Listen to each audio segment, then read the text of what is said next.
Asante sana. Majina yangu naitwa Pastor Kanyale ama Prophet Kanyale. Singetaka sana kuongelea mambo ya Betty Bayo ama mama watoto wangu. Sikuwa nataka kuongea hiyo maneno. Na ndio maana ninajua mambo mengi lakini nimenyamaza kwa sababu nilikuwa nataka tukunyamaza. Lakini baada ya mama kuongea, mama ya Betty Bayo, nikatamani kuongea.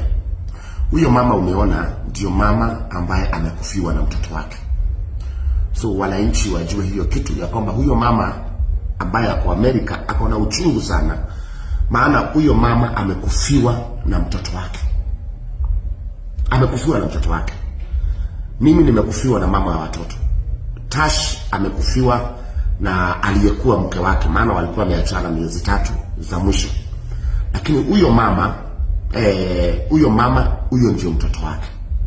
Na mimi ningeomba kama Pastor Kanyale, the reason why sikimbii sana juu ya watoto, ninanyamaza kunajiangalilia. Na niko na huzuni sana juu ya huyo mama, nimemhurumia. Na ningeomba Tash usikiza tu mawaidha ya huyo mama ili Tash usipate laana ya aliyekufa ama upate laana ya huyo mama akiwa hai. So sikiza tu mawaidha ya huyo mama.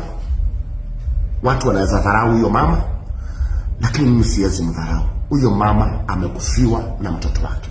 Huyo tu ndio mtoto ambaye alikuwa anamsaidia. Ndio mama, ndio mtoto ambaye amempeleka mpaka ng'ambo. Ni mtoto ambaye amejengea mpaka mama yake mzazi. So hata mimi Pastor Kanyale nitasikiza huyo mama chenye atasema. Ni sawa, watoto ni wangu, lakini nitasikiza huyo mama. So ningependa kupatia advice Tash, tuheshimu tu huyo shosho. Ako na miaka 70 something, ili ya kule chakula ingie kwa tumbo. Ni vizuri tusikize wishes zake ama mapenzi yake. Sina kingine cha kusema. Mungu awabariki na Mungu awaonekanie na awatendee. Mimi sina haja na mali ya Betty Bayo. Mimi Mungu amenibariki. Chenye niko na haja nacho ni saa hii tuponye mioyo ya wale wamegonjeka. Hata huyo Tash, hata nani. Tuponye mioyo ya watu. Tuponye mioyo ya watu. Mungu awabariki na muwe na Jumapili njema. Amen.